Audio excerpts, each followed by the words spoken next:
Hello YouTube, another update. This time we're doing ticker symbol JBLU, JetBlue. JetBlue is a stock that, I've had my eyes on quite some time trying to figure out the characteristic of this stock. All right. So let's go into the charts. This is a stock, as you can see, this is a weekly chart last year. All right, going back into 2013. All right, you can see the stock was trading at around $6.26 right here when it pulled back, and it made a move up, hit this high right here at around 8.98, and it pulls back, went sideways. Nice little pullback from the high, and then went sideways. All right, held this 20-day moving average right here, then slowly pull under it, hit the 50-day moving average, and then pull right back into here. But as you can see and notice, the stock is finding support every time it pulls back onto this 50-day moving average right here. All right, and again, it takes off right here. All right, makes new highs right here, 1277. It broke onto the new highs right here once it closed above here. All right, so following the same technique and characteristic of the stock. So this stock is a stock that I don't trade like my other technicals and the other technicals that I trade. This is like trading Apple. All right, it's never gonna pull back all the way back down until where you think it's gonna pull back. Like somebody said, certain stocks you have to own them. All right, you can't worry about, all right, is this the right price? If it's if the stock is acting good, and you can see it's making higher highs, all right, higher lows, this is a stock that you must own. You must say, you know what, I must buy some shares of this stock. You don't go all in, you buy some. If that pullback you're looking for happen, you buy some more.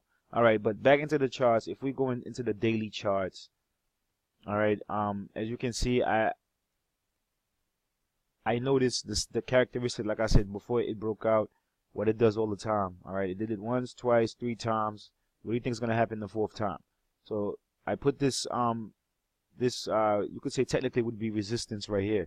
All right, sometimes you draw the perfect resistance, and you get shaken out and you're not sure what's going on, how exactly where it's going to go. But when you draw a price range, like you draw the box here, sometimes it takes the headache out of where you're supposed to get into the straight. I was hoping, not hoping, well, looking at this stock and saying, all right, well, it already made a nice little move. It's breaking this high. Maybe it would fail. Maybe it's gonna break this high and then come back down. But look what it did. It broke this high, and then the price went over the 20-day moving average here. And at the same time, it made new highs. It had to break right here. This 12. What am I saying? 12. This 1738 area right here, and it broke it. Well, the first time it went once, it went twice, couldn't do it. On the third time's a charm, it did it here. So on this candle here, on this candle, actually, bought some of JetBlue. All right. As long as it stays above this 30-day moving average or 20-day moving average, better yet, we're fine in this trade. You know what? And I'm looking for this trade to actually go wherever it's gonna go. I can't tell you it's gonna go to $19, but that's where I'm looking for it to go. But if it goes to 18.58, I'm gonna start, lessen my position and wait for this pullback. But like I said, certain stocks you do not have to necessarily wait for this major pullback, because it might not happen. As you can see here, if you was waiting for a major pullback after it made this move up here, it never happened. It just kept on making higher highs, and then it pulled back somewhere up there, but it never pulled back to a level where you say, all right, I missed it here, I'm gonna catch the boat back here. It never pulled back. And JetBlue, like I see on my chart, and what I'm saying to you guys is, I don't think this stock is a stock that's gonna pull back into these areas. All right, even if JetBlue pulls back, I'm looking at around this area right here where you have strong support here, and this is around the 14. What is this?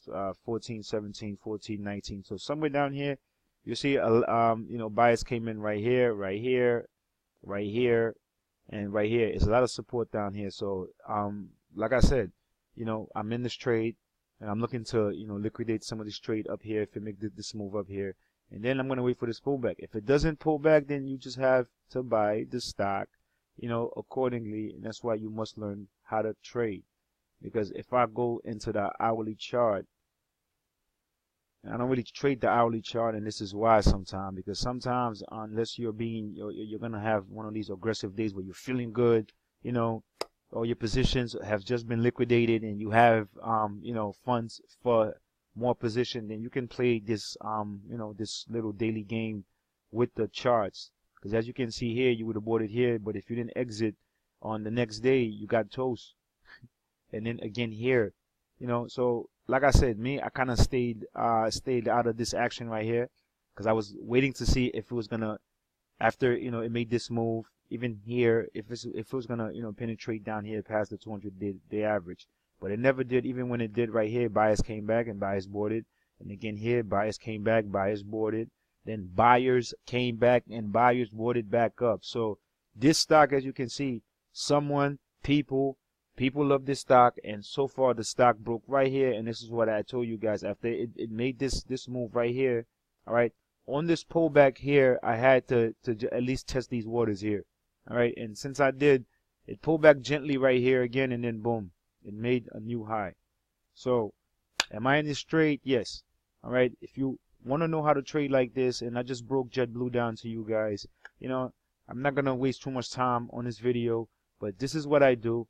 I wasn't at my desk for the last couple of days. That's why there's a lot of stocks I could have went over, but sometimes I try to pick the ones that I think are good ones to start owning on our portfolio. It's nice to trade day in and day out, but all of these successful traders, they have a nice portfolio that they do hold certain stocks that they grow their portfolio in.